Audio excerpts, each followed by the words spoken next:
Chemical kinetics के lecture number 1 में मैं आशुतोष पांडे आप सभी का स्वागत करता हूं सीवी ई विद्यालय के एजुकेशन प्लेटफॉर्म पर।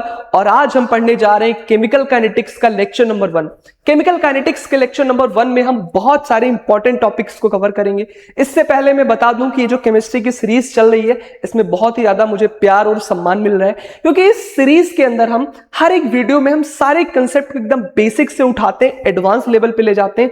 हर क्लास के अंदर हम नीट और जेईई के क्वेश्चंस भी कराते हैं। तो अगर आपको केमिस्ट्री से डर लग रहा है तो इस सीरीज को फॉलो करो। मैं आपसे वादा करता हूं कि आपको केमिस्ट्री के अंदर एक अलग ही कॉन्फिडेंस देखने को मिलेगा। तो चलिए बिना टाइम को डिले किए हुए शुरुआत करते हैं आज की इस खूबसूरत सी क्लास का। तो पहले समझते हैं कि आज की क्लास में हम लोग क्या क्या पढ़ेंगे। पहले हम लोग पढ़ेंगे रेट ऑफ डिसअपीयरेंस को। केमिकल काइनेटिक्स में सबसे इंपॉर्टेंट टॉपिक होता है रेट ऑफ डिसअपीयरेंस। आपको समझ में आना चाहिए रेट ऑफ डिसअपीयरेंस है क्या। फिर हम पढ़ेंगे रेट ऑफ अपीयरेंस को, और हम सीखेंगे रेट ऑफ रिएक्शंस क्या होते हैं, और हम फिर करेंगे पीवाईक्यूज किसके, नीट और जेईई एग्जाम के, जो आपके जीवन में एक अलग ही कॉन्फिडेंस देंगे। तो चलिए शुरुआत करते हैं इस क्लास का। सबसे पहले हमको समझना है कि केमिकल काइनेटिक्स होती क्या है। What is chemical kinetics. देखो, जब भी कोई रिएक्शन होती है तो रिएक्शन किस रेट से हो रही है, कितनी जल्दी रिएक्टेंट प्रोडक्ट में कन्वर्ट हो गया, अगर हम इसे जानना चाहते हैं तो हमें पढ़ना पड़ेगा केमिकल काइनेटिक्स। आइए मैं आपको समझाता हूं एक्चुअल में मतलब क्या होता है केमिकल काइनेटिक्स का। जैसे मान लो हमारे सामने एक रिएक्शन है, नाइट्रोजन गैस और हाइड्रोजन गैस जब कभी रिएक्ट करती हैं तो बनता है NH3। अब ये एक केमिकल रिएक्शन है, कितनी जल्दी ये जो रिएक्टेंट है ये रिएक्ट करके प्रोडक्ट में कन्वर्ट हो गया, इसी को बोलते हैं इस रिएक्शन की भाई रेट क्या है ना। जितनी जल्दी रिएक्टेंट प्रोडक्ट में कन्वर्ट हो जाएगा उतनी ज्यादा होगी रेट ऑफ रिएक्शन। तो क्या रेट है रिएक्शन की, ये हमको बताता है केमिकल काइनेटिक्स। किस रेट से कोई रिएक्शन हो रही है, मतलब कितनी जल्दी रिएक्टेंट प्रोडक्ट में कन्वर्ट हो जा रहा है, ये हमको बताता है केमिकल काइनेटिक्स। बस सिंपल सी चीज है। तो केमिकल काइनेटिक्स क्या है। Chemical kinetics is the branch of chemistry. ये केमिस्ट्री की वो ब्रांच है जिसमें हम स्टडी करते हैं किसको, the rate of chemical reaction, कि जो केमिकल रिएक्शन है इसकी रेट क्या है, मतलब how quickly reactants are converted into product, कितनी जल्दी रिएक्टेंट्स प्रोडक्ट में कन्वर्ट हो जा रहे हैं, यही तो होता है रेट। हाँ, और साथ ही साथ हम लोग पढ़ते हैं कौन कौन से फैक्टर हैं जो किसी केमिकल रिएक्शन की रेट को अफेक्ट कर सकते हैं। तो केमिकल काइनेटिक्स क्या है। केमिकल काइनेटिक्स केमिस्ट्री की वो ब्रांच है जिसमें हम ये स्टडी करते हैं कि किसी केमिकल रिएक्शन की रेट क्या है, कितनी तेजी से रिएक्टेंट प्रोडक्ट में कन्वर्ट हो रहा है, और साथ ही साथ हम ये भी पढ़ते हैं कि कौन कौन सा फैक्टर है जो रेट ऑफ रिएक्शन को अफेक्ट करेगा। चलिए आगे बढ़ते हैं और कुछ और चीजों को सीखते हैं। अगर हम केमिकल रिएक्शन की बात करें तो हमारी केमिस्ट्री के अंदर 3 तरीके की केमिकल रिएक्शन पाई जाती हैं। ये सारे एग्जांपल मैंने एनसीईआरटी से लिया है, तो आपको एक एक एग्जांपल याद करते हुए चलना है। मैं आपसे बोल दे रहा हूं। तो 3 तरीके की केमिकल रिएक्शन हमें देखने को मिलती हैं। कुछ रिएक्शंस होती हैं जो बहुत स्लो होती हैं, यानी बहुत स्लो होती हैं, बहुत स्लो, उसमें टाइम लगता है। जैसे कि रस्टिंग ऑफ आयरन, ये एक स्लो रिएक्शन का एग्जांपल है, इसमें बहुत टाइम लगता है, इतना आसानी से होता नहीं है। फिर कुछ रिएक्शंस होती हैं जो मॉडरेट होती हैं। मॉडरेट मतलब ना बहुत तेज होती हैं ना बहुत स्लो होती हैं, बीच की होती हैं। इनका नाम आपको याद रखना है एनसीईआरटी की लाइन से भाई साहब। कौन कौन सी रिएक्शंस होती हैं, जैसे कि inversion of cane sugar. Inversion of cane sugar नाम की एक रिएक्शन होती है, इसको आगे पढ़ेंगे। साथ ही साथ हाइड्रोलिसिस ऑफ स्टार्च। ये दोनों जो रिएक्शन होती हैं, चाहे मैं बात करूं इन्वर्जन ऑफ केन सुगर की, ये मैं बात करूं हाइड्रोलिसिस ऑफ स्टार्च की, ये मॉडरेट रिएक्शंस होती हैं, इनमें टाइम लगता है। ठीक है, ये कैसे रिएक्शंस होती हैं, ये मॉडरेट रिएक्शन होती हैं। और कुछ रिएक्शंस होती हैं जो बहुत ही फास्ट होती हैं। और केमिस्ट्री के अंदर यार फास्ट रिएक्शन को हम लोग बोलते हैं इंस्टेंटेनियस रिएक्शन। कैसी रिएक्शन, जो रिएक्शन बहुत जल्दी हो जाती है, तेजी से हो जाती है, फास्ट तरीके से हो जाती है, उसको हम लोग कहते हैं इंस्टेंटेनियस रिएक्शन। ठीक है, जैसे कि इसका एक एग्जांपल दिया गया एनसीईआरटी में, प्रेसिपिटेशन ऑफ सिल्वर क्लोराइड। अब ये कैसे होता है मैं आपको दिखाता हूं। जैसे देखो, आप एक काम करो, आप लो AgNO3 और इसका रिएक्शन करा दो NaCl के साथ। जैसे ही आप रिएक्शन कराओगे आप देखोगे बनेगा NaNO3 और एक चीज और बनेगी जिसका नाम है AgCl। ये जो AgCl होता है हम लोग बचपन से पढ़ते आ रहे हैं, ये प्रेसिपिटेट बनाता है। ये क्या बनाता है, प्रेसिपिटेट बनाता है। इसी वजह से इस रिएक्शन को बोलते हैं प्रेसिपिटेशन रिएक्शन। और ये जो रिएक्शन होती है बहुत तेज होती है। जैसे मैंने NaCl को AgNO3 में ऐड किया, मैंने देखा तुरंत से AgCl बन गया, यानी बहुत तेज रिएक्शन होती है, इंस्टेंटेनियस रिएक्शन होती है। तो रिएक्शन 3 तरीके की होती है, स्लो, मॉडरेट और फास्ट रिएक्शंस। एनसीईआरटी के अंदर एक एग्जांपल दिया गया है जिसमें डायमंड को अगर हम लंबे टाइम तक के लिए रख दें तो कन्वर्ट हो जाता है ग्रेफाइट के अंदर। तो भाई अगर डायमंड वगैरह खरीदना तो उसको लंबे टाइम के लिए मत रखना, क्योंकि डायमंड कन्वर्ट हो जाता है ग्रेफाइट के अंदर। ठीक है, ये बात एनसीईआरटी की है और ये बहुत ही स्लो होता है, स्लो प्रोसेस है, ऐसा नहीं कि तुरंत कन्वर्ट हो जाएगा, स्लो होता है। और जितनी भी स्लो रिएक्शन होती है उनके हम रेट को नहीं प्रिडिक्ट कर सकते हैं। अब आइए कुछ टर्म्स को हम पढ़ते हैं जो कि हमें केमिकल काइनेटिक्स में बहुत ज्यादा हेल्प करेंगी। पहला टर्म है रेट ऑफ डिसअपीयरेंस। एक बात बताओ, जब कभी केमिकल रिएक्शन होती है तो डिसअपीयर कौन होता है? रिएक्टेंट, क्योंकि रिएक्टेंट ही तो प्रोडक्ट में कन्वर्ट होता है। तो कौन अब किसकी कंसंट्रेशन कम होती रहेगी? कौन पहले यूज अप होता रहेगा? रिएक्टेंट यूज अप होता रहेगा, वो डिसअपीयर हो जाएगा और वो किस में कन्वर्ट होएगा? प्रोडक्ट में। जब बात करते हैं रेट ऑफ डिसअपीयरेंस की, तो रेट ऑफ डिसअपीयरेंस किसके लिए होगा? ये होगा रिएक्टेंट के लिए, क्योंकि रिएक्टेंट टाइम के साथ साथ कम होता रहता है ना, डिसअपीयर होता रहता है, क्योंकि अपने आप को प्रोडक्ट में कन्वर्ट कराता रहता है। यही होता है रेट ऑफ डिसअपीयरेंस। जैसे मैं एक एग्जांपल दूं आपको, मैं बोलूं N2 + H2 gives out NH3। इसी एग्जांपल से मैं आपको सब कुछ सिखा दूंगा। मेरे भाई ध्यान से देखो, अगर मैं आपसे पूछूं कि रेट ऑफ डिसअपीयरेंस बताओ, तो क्वेश्चन में जब कभी रेट ऑफ डिसअपीयरेंस पूछा जाएगा तो रिएक्टेंट का पूछा जाएगा। जैसे मान लो मैं आपसे कहूं कि रेट ऑफ डिसअपीयरेंस बताओ, आरओडी मतलब रेट ऑफ डिसअपीयरेंस किसका? N2 का। तो आपको कुछ नहीं करना है, रेट मतलब change in concentration of N2, है ना, चेंज के लिए डेल्टा, कंसंट्रेशन के लिए ये सिंबल लगाते हैं, ये सिंबल जो होता है कंसंट्रेशन को बताता है। किसकी कंसंट्रेशन? हम N2 की रेट ऑफ डिसअपीयरेंस पूछ रहे हैं, तो change in concentration of N2 divided by time. Time से अगर किसी चीज को डिवाइड करते हैं तो रेट बताता है। ये हो जाता है rate of disappearance of N2। या डेल्टा के जगह पे आप डी को भी यूज कर सकते हो, तो मैं ऐसा भी बोल सकता हूं dN2/dt। ये लिखना अगर आप सीख गए तो सारे क्वेश्चंस को आप उड़ा दोगे। ऐसे में तुमसे पूछूं rate of disappearance of H2 बताओ, तो कुछ नहीं करना है। अच्छा, एक बात याद रखना, यहाँ पे माइनस का साइन जरूर लगाना। माइनस का साइन क्यों लगाएंगे सर? क्योंकि भाई रिएक्टेंट कम हो रहा है ना, रिएक्टेंट की कंसंट्रेशन घट रही है ना, टाइम के साथ साथ तो रिएक्टेंट कम हो रहा है, इसलिए माइनस का साइन लगा देते हैं। तो क्या करेंगे? Rate of disappearance of hydrogen क्या हो जाएगा?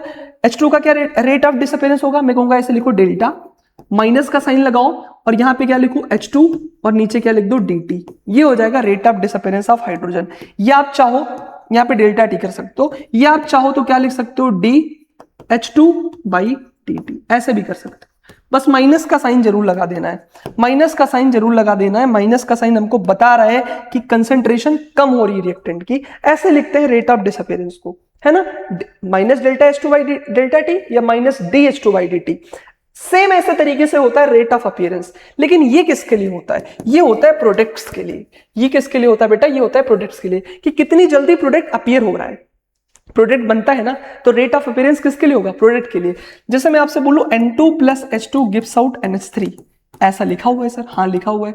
अब अगर आपसे कोई पूछे कि बताओ रेट ऑफ अपीयरेंस क्या होगा, रेट ऑफ अपीयरेंस क्या होगा, तो कैसे लिखोगे? ऐसे लिख सकते हो डेल्टा NH3/dt, या आप डेल्टा की जगह पे लिख सकते हो, यहाँ पे डेल्टा टी कर लेते हैं क्योंकि डेल्टा लिखा है ना, डेल्टा NH3/ΔT। या आप क्या कर सकते हो? या आप लिख सकते हो dNH3/dt, ऐसे करके भी आप लिख सकते हो। तो जब भी कभी रेट ऑफ अपीयरेंस लिखना होगा तो उसमें हम नेगेटिव साइन नहीं लगाएंगे, सब कुछ सेम ही होता है, डेल्टा NH3/ΔT या dNH3/dt ऐसे लिखते हैं। रेट ऑफ अपीयरेंस और रेट ऑफ डिसअपीयरेंस में फर्क ये है कि रेट ऑफ डिसअपीयरेंस में माइनस साइन लगाते हैं। क्लियर है? आगे बढ़ते हैं। अब हमें पढ़ना है रेट ऑफ रिएक्शन को, कि रेट ऑफ रिएक्शन क्या होता है। रेट ऑफ रिएक्शन बताता है ओवरऑल कि भाई रिएक्टेंट और प्रोडक्ट जो है इनकी कंसंट्रेशन टाइम के साथ कैसे चेंज हो रही है। इसके लिए हम यूज लेते हैं रेट ऑफ रिएक्शन का। तो हमें रेट ऑफ रिएक्शन लिखना आना चाहिए कि रेट ऑफ रिएक्शन को लिखते कैसे हैं। जैसे मान लो N2 और H2 गिव्स आउट NH3। याद रखना, जब कभी रेट ऑफ रिएक्शन को लिखना होगा तो उसके लिए इक्वेशन बैलेंस होनी चाहिए। तो पहले इस इक्वेशन को हम लोग बैलेंस करेंगे। यहां पे कैसे बैलेंस कर लेंगे? ऐसे बैलेंस हो जाएगा, हिट एंड ट्रायल मेथड से बैलेंस कर लिया। अच्छा, अब रेट ऑफ रिएक्शन कैसे लिखेंगे?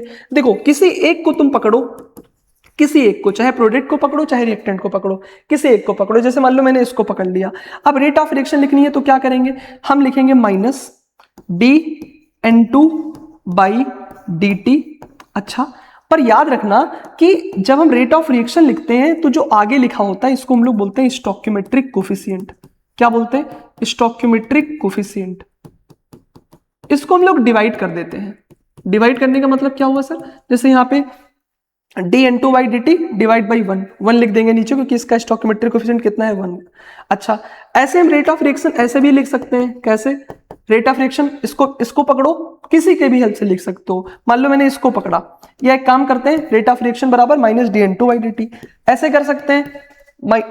माइनस क्यों? क्योंकि रिएक्टेंट है D H two by D T, और हम क्या करेंगे, इसको डिवाइड कर देंगे स्टोइकोमेट्रिक कोफिशिएंट। इसका स्टोइकोमेट्रिक कोफिशिएंट कितना है 3, तो इसको 1/3 कर देंगे। मतलब अगर हम 3 से डिवाइड कर दें, मतलब इसके स्टोइकोमेट्रिक कोफिशिएंट से डिवाइड कर दें, तो ये क्या हो जाता है, रेट ऑफ रिएक्शन। अब प्रोडक्ट है तो इसका रेट कैसे लिखेंगे, रेट ऑफ रिएक्शन हम लोग लिखेंगे D N S three by D T, और डिवाइड कर देंगे इसके स्टोइकोमेट्रिक कोफिशिएंट से, जो कि कितना है 1/2, है ना। इधर माइनस का साइन नहीं लगाएंगे, तो किसी एक को पकड़ो, उसके स्टोइकोमेट्रिक कोफिशिएंट से डिवाइड कर दो, वो क्या हो जाता है, रेट ऑफ रिएक्शन। अब ये सारे बराबर हैं, ये सारे क्या होते हैं, बराबर होते हैं। ये बात आपको पता होनी चाहिए। मतलब मैं ये कहना चाहता हूं, जैसे मान लो लिखा हुआ है A plus B gives out C plus D gives out C plus D. अब मान लो मैं आपसे पूछूं कि मुझे बताओ रेट ऑफ रिएक्शन क्या होगी, तो कुछ नहीं करना, जो आगे लिखा हुआ है इसे बोलेंगे स्टोइकोमेट्रिक कोफिशिएंट। इसे क्या बोलेंगे, इसे हम लोग बोलेंगे स्टोइकोमेट्रिक कोफिशिएंट, इसे हम लोग बोलेंगे स्टोइकोमेट्रिक कोफिशिएंट। तो हम लोग क्या करेंगे, जब कभी रेट ऑफ रिएक्शन को लिखेंगे तो क्या करेंगे, हम लोग लिखेंगे D A by D T, reactant है तो माइनस का साइन लगाएंगे, है ना, माइनस तो लगाएंगे, डिवाइड बाई 1/a कर देंगे, इज इक्वल टू माइनस,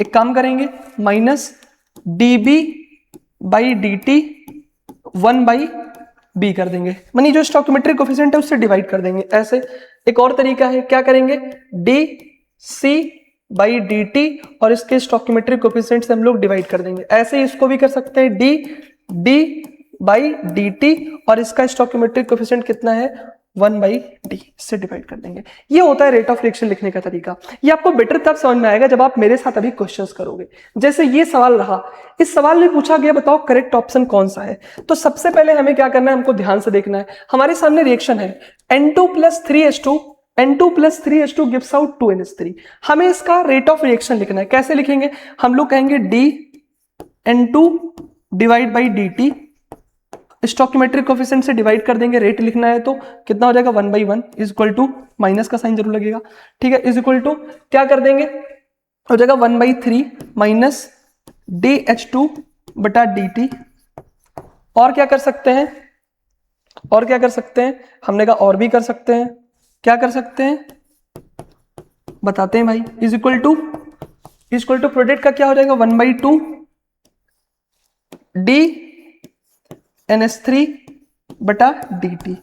अब देखो ये सब आपस में बराबर हैं, तो कौन सा ऑप्शन सही हो जाएगा, यानी कि मैं यहाँ पे 1/1 है तो इसको तो मैं हटा ही सकता हूँ, केवल यहाँ पे लिख सकता हूँ माइनस dN2/dt। तो माइनस dN2/dt बराबर है 1/3 माइनस dH2/dt के, कहीं है या नहीं है, इसके साथ कंपेरिजन है। तो क्या मैं लिख सकता हूँ इसमें ये सब एक दूसरे के बराबर है, तो क्या मैं बोल सकता हूँ minus dN2/dt is equal to किसके बराबर है 1/2 dNH3/dt के। तो देखो ये ऑप्शन हमें दिख भी रहा है, इसमें कौन सा ऑप्शन है, ये ऑप्शन है, ये थर्ड। तो थर्ड ऑप्शन हमारा करेक्ट हो जाएगा। अगर हमें रेट ऑफ रिएक्शन लिखना आता है तो बहुत आसानी से क्वेश्चन हो जाएगा। आगे बढ़ते हैं, for the reaction N2 + 3H2 gives out 2NH3। अब ये क्वेश्चन है, इसमें हमको क्या किया गया है, हमको dNH3/dt की वैल्यू दिया गया है और हमसे पूछा गया है माइनस dH2/dt की वैल्यू। किसकी वैल्यू दिया गया है, dNH3/dt की। तो पहले इस क्वेश्चन को ध्यान से देखो, इसमें बोला गया N2 + 3H2 gives out NH3, ये बोला गया है, हाँ सर बोला गया है। इसको बैलेंस किया गया है, 3 यहाँ पे 2 लगाया गया है। अच्छा, हमें बोला गया है, क्या मैं इसको रेट ऑफ रिएक्शन के फॉर्म में लिख सकता हूँ, बिल्कुल लिख सकता हूँ। तो मैं कैसे लिख सकता हूँ, मैं इसको बोल सकता हूँ कि मैं जो काम का है वही लिख रहा हूँ। पहली चीज तो मैं इसको ऐसे लिख सकता हूँ dN2/dt, यहाँ पे कुछ नहीं, स्टोइकोमेट्रिक कोफिशिएंट है तो मैंने कुछ नहीं डिवाइड किया, इज इक्वल टू dH2/dt, और यहाँ पे इसका स्टोइकोमेट्रिक कोफिशिएंट कितना है 1/3, क्योंकि हम रेट ऑफ रिएक्शन लिख रहे हैं और माइनस का साइन जरूर लगाएंगे, तो माइनस हम यहाँ भी लगा सकते हैं, इज इक्वल टू क्या हो जाएगा 1/2 dNH3/dt। हो जाएगा कि नहीं हो जाएगा। इसकी वैल्यू हमें गिवन है dNH3/dt की वैल्यू हमें गिवन है, यानी इसके जगह पे हम किसको लिख सकते हैं, इसके जगह पे लिख सकते हैं 1/2 dNH3/dt के जगह पे किसको लिख सकते हैं 2 इंटू 10⁻⁻4 को लिख सकते हैं। अच्छा, फिर हमसे किसका वैल्यू पूछा गया है, हमसे पूछा गया है किसकी वैल्यू -dH2/dt की वैल्यू, यानी इसकी वैल्यू पूछा गया है। तो -1/3 dH2/dt की वैल्यू हमसे पूछा गया है। तो कैसे करेंगे, हमने कहा इस 3 ये 2 से 2 कट जाएगा और ये -1/3, तो क्या मैं लिख सकता हूं -1/3 dH2/dt इज इक्वल टू कितना 1 इंटू 10⁻⁻4। तो क्या मैं बोल सकता हूं dH2/dt की वैल्यू कितनी आ जाएगी, dH2/dt की वैल्यू आ जाएगी, ये 3 इधर चला जाएगा, ये 3 यहां चला जाएगा, तो हो जाएगा 3 इंटू 10⁻⁻4। ये हमारा क्या हो जाएगा, आंसर हो जाएगा। आराम से कर सकते हो, बस सिर्फ रेट ऑफ रिएक्शन को इक्वेट करना था। सेम क्वेश्चन ये भी है, वही क्वेश्चन ये भी दिया गया है, ठीक है, AIPMT का क्वेश्चन है। एक क्वेश्चन आप ये भी कर सकते हो कि for the reaction N2O5 to NO2 plus 1/2 O2 the value of the rate of disappearance of N2O5। ये होमवर्क है आपका, आराम से कर सकते हो, ये होमवर्क है आपका, करके बताना। तो कितनी आसानी इस तरीके से आप रेट ऑफ डिसअपीयरेंस को, रेट ऑफ अपीयरेंस को आप समझ गए। बहुत ही अच्छा लगा हमें, आप लोग ऐसे ही मेहनत करते रहे, आगे बढ़ते रहे, लाइफ में कभी गिव अप ना करें। कई बार ऐसी डिफिकल्ट सिचुएशन आती है, चुनौतियां आती हैं, अपने भी जज करने लगते हैं, लेकिन अगर आपके अंदर एक अटूट विश्वास है, अगर आपको अपने ऊपर भरोसा है, देखो माइंडसेट का खेल होता है सारा, everything is the game of mindset. अगर आपको अपने ऊपर अटूट विश्वास है, अटूट भरोसा है, तो आप जीवन में जो भी करोगे उसमें सफल रहोगे। आपका पेरेंट्स, तुम हमेशा ना क्या हो जाते हो, तुम कभी कभी स्वार्थी हो जाते हो, सेल्फिश हो जाते हो, अपने पेरेंट्स को भूल जाते हो, जिन्होंने अपनी खून पसीने लगा के तुम्हें पाला है बेटा, तुम उनको भूल जाते हो। उनको कैसे भूल सकते हो, तुम इतने स्वार्थी कैसे हो सकते हो। मतलब जिस इंसान ने अपनी पूरी कमाई लगा दी, पूरी सेविंग्स लगा दी आपके फ्यूचर को बनाने के लिए, आप उन्हें ही भूल जा रहे हो, आप उनकी बातों को डिसरिस्पेक्ट कर रहे हो। अगर आपको लाइफ में आगे बढ़ना है, हमेशा आगे जाना है, तो अपनी पेरेंट्स की कद्र करो। भगवान ना करे कभी आपको कुछ हो जाए, अगर कभी आपको कुछ हो जाता है ना, तो हॉस्पिटल में जो आपके साथ रहेगा ना, वो आपके पेरेंट्स रहेंगे। आपकी मम्मी बैठी होंगी बगल में, आपको चम्मच से खाना खिला रही होंगी, और आपके पापा वहां बाहर धूप में पैसे का जुगाड़ कर रहे होंगे। तो आपके पेरेंट्स मैटर करते हैं दुनिया में। पेरेंट्स ही एक ऐसा रिश्ता है, पेरेंट्स और जो आपके दोस्त होते हैं वही होते हैं जो आपके लाइफ टाइम में हमेशा साथ रहते हैं। और अगर आप इनको साथ रखना चाहते हो तो उसके लिए पढ़ना पड़ेगा, बहुत मेहनत करना पड़ेगा। हमेशा अपनी पेरेंट्स की रिस्पेक्ट करो, उनकी बात मानो। कई बार ऐसा होता है कि जो हम कहना चाहते हैं वो पेरेंट्स नहीं समझते हैं, पर अगर हम कोशिश करें तो उन्हें समझा सकते हैं। इस पृथ्वी पे तुम्हें जिस इंसान ने ले करके आया है वो आपके पेरेंट्स हैं, वही आपके भगवान है। उनकी बात को मानो, अटूट विश्वास रखो उन पे, कभी गिव अप ना करो। भगवान आपको जरूर सफल बनाएंगे, मेरे ऊपर भरोसा रखो। जो इंसान मेहनत करता है अपनी लाइफ में जरूर आगे जाता है, थोड़ा वक्त लगता है। Everything is the game of time.